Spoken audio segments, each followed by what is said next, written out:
Coming up next, as construction on the border wall begins, wildlife centers and local residents prepare for the impact on their land. 2 UTRGV professors receive a grant that will allow them to prepare Rio Grande Valley elementary school teachers to teach local history, and UTRGV celebrates Homecoming Week with activities leading up to a men's basketball game. Plus, the Environmental Awareness Club holds February Farmers Market, and the university's Ballet Folklorico presents Alegría 2019, a tour of Mexico. We have all this and more. UTRGV-TV starts right now.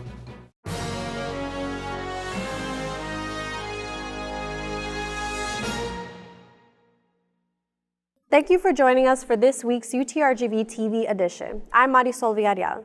For this week's top story, as construction on the border wall begins, wildlife centers prepare for the impact on their land. Meanwhile, protesters are camping out near the border to voice their displeasure of the wall. Our chief reporter, Nathaniel Puente, went out to get the story.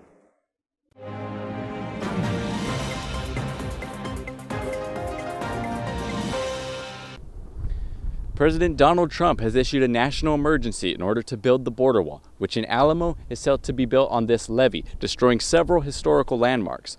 One tribe, though, is looking to protest the construction until the project is halted. For almost a month, the Carrizo-Comacuerdo tribe of Texas has camped out on the Eli Jackson Cemetery in Alamo to protest construction of the border wall. It's a sacred site and it shouldn't be disturbed, it shouldn't be destroyed, it should be taken care of. The tribe hopes to protect this land, which is set to be destroyed by the border wall. Apparently, this is right within the path of building the wall. Dr. Christopher Basil Dew of the Carrizo-Comacuerdo tribe explains that this land is sacred to the family's descendants. So the Carrizo-Comacuerdo tribe has inherent rights as the original people to be concerned about what's happening here in the valley. The Jackson Cemetery has existed since 1865, and on an unmarked grave lies Nathaniel Jackson, who helped emancipate slaves in the 1800s with the Underground Railroad's route to Mexico. Nearby the cemetery is the Jackson Chapel, the first Spanish-speaking Protestant church in the valley. While the construction on the wall has begun, Basil Dew says the government has not been clear on what will happen with the property, but the tribe looks to stand their ground. The Ramirez family that's been in contact with the federal government has been told that there won't be any construction at this section in February. And then when the family asked them, well, what happens March 1st, they didn't receive a clear response. So we don't know. Although the plan for the border wall is still a bit unclear, the tribe looks to stay here in order to protect local heritage. Reporting from Alamo for UTRGV-TV, I'm Nathaniel Puente. 2 UTRGV professors receive a grant that will allow them to prepare Rio Grande Valley elementary school teachers to teach local history. Our reporter Juliana Quiroz joins us in the studio for more. The word Chicano isn't something that you hear in an elementary school setting, but that could start to change in the future. Historical markers and statues on campus reveal Rio Grande Valley history. History that we've learned as adults in college. But what if we could have learned more about the place we live in from our elementary school classrooms? Dr. Joy Izquierdo and Dr. Stephanie Alvarez are both professors and directors for 2 important centers at UTRGV. Educators are hesitant to use a word like Chicano for younger children. And they are now committing to a project that will equip elementary school teachers with knowledge on implementing local history into classrooms. Sometimes there's limited resources, in particular, especially if you want to infuse Mexican American studies, some local history. They've received a grant of nearly $100,000 that will provide resources for teachers from kindergarten to 5th grade in PSJA ISD and HC ISD. For approximately 30 teachers for 2 years. And so it's going to be a 4-day workshop 1 year and then another 4-day workshop. And what that will help us do is help us build up materials. Alvarez says that as a mother of 3, she would personally like her children to grow with their language, culture, and identity affirmed. I went through all my schooling in elementary, middle school, high school, and even college, never reading anything by a Latino author, a Mexican American author. And, you know, when you don't see yourself represented in the curriculum, it's as though you don't exist in this society.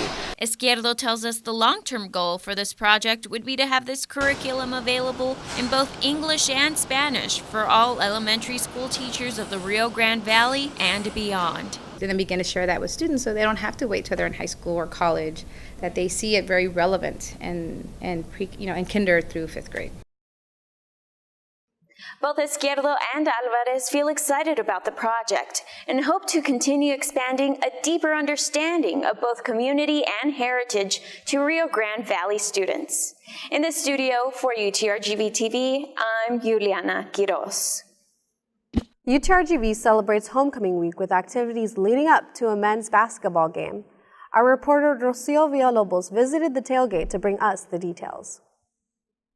After celebrating a win against the Oklahoma State baseball team, UTRGV hosted tailgate, inviting its students and the community to partake in another Homecoming Week celebration. Hundreds of people made their way out to the Fieldhouse parking lot to enjoy the warm weather with activities and entertainment, all hosted by UTRGV organizations. We're a community campus, so there's not a lot of involvement, but I think it's pretty nice that the university is always trying to keep their students involved outside the classroom as well. Events in both Edinburgh and Brownsville took place during Homecoming Week, raising the spirits of UTRGV students. The family-friendly tailgate offered games suitable for all ages, and staff from the UREC held dance sessions by the front stage, encouraging people to get active. Another feature of the tailgate was a cook-off.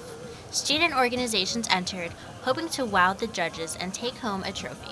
This is our second time participating in the cook-off. Last year we actually did win, so this year we're hoping for another win. But we're doing it for fun because we like to be with each other and we're like our families. De La Fuente said she is also looking forward to finding out who will be crowned royalty.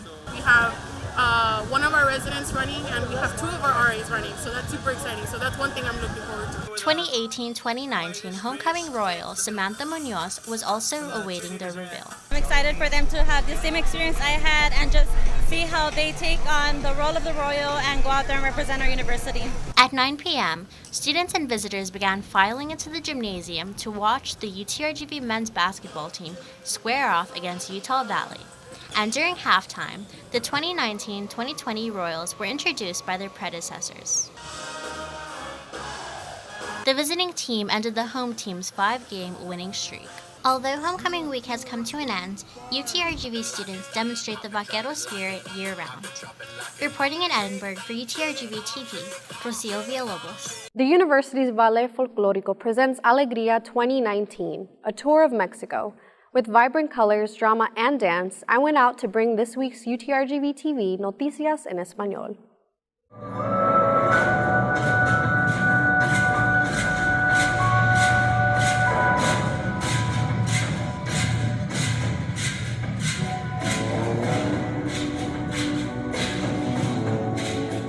Presentando Alegría 2019, una excursión de México.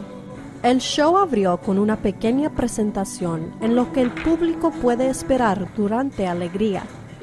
Con colores vibrantes, trajes históricos y culturales, Alegría quería visualmente poner a la audiencia adentro de México. Empezamos a prepararla desde julio del año pasado, todos los julios empezamos con la Alegría nueva. Miguel Ángel Peña es el director general del show. Él dice que estudiantes y bailarines empezaron a practicar el año pasado para estar seguros que Alegría fuera perfecto. Es bien difícil para meterse en el programa tu primer año de colegio. Estoy agradecida de entrar en mi primer año. Es un sueño hecho realidad. For us to impact the show on to given what it has and all the ánimo. Para impactar el programa con mucho ánimo y alegría, necesitas tener seguridad y fuerza y estar orgulloso en lo que haces. Para los bailarines, a veces fue difícil de practicar para el show y también hacer tarea como estudiante. As long as you balance your schoolwork with everything going on. Además que balancees tus estudios con todo lo que haces, todo va a estar bien. Sus grados, todo. El show es un gran éxito para los tejanos de invierno. Peña dice que él gusta que vengan porque aprenden sobre la historia y cultura de México. Bueno, yo espero que la audiencia salga contenta, es lo primero que quiero, que salga contenta el auditorio, que salgan sonriendo, porque de eso se llama la producción, se llama Alegría, es happiness, ¿no? Así que quisiera que la audiencia se fuera feliz de esto, que se fuera un poco más informada de lo que ya están acerca del folclore mexicano. Me gustaría que ellos aprendieran un poquito más acerca de nuestra cultura mexicana. Aunque la audiencia aprecia los colores únicos, música y cultura, UTRGV estudiante de primer año Leila Banda dice que es mucho más que eso. Muchas personas creen que es nomás para ser bonito, pero ese no es el caso. Es una locura detrás de las escenas. En Edinburgh, con mucha alegría, soy Marisol Villarreal reportando por UTRGV-TV. A school organization, the Environmental Awareness Club, holds February Farmers Market to help local farmers in the area. Our station manager, Ileana Luna, brings us the details. You may have heard the benefits of eating organic, vegan-friendly food, but do you know how and who they're harvested by? Meet UTRGV's Environmental Awareness Club, whose members are local farmers in the Valley. We have some local farmers who are members of our club, so they farm their own fruits and vegetables, and they're the ones who decide what they're going to bring to the market and what they're going to sell. And they also cook certain foods that they want to sell, and they bake certain baked goods that they want to sell.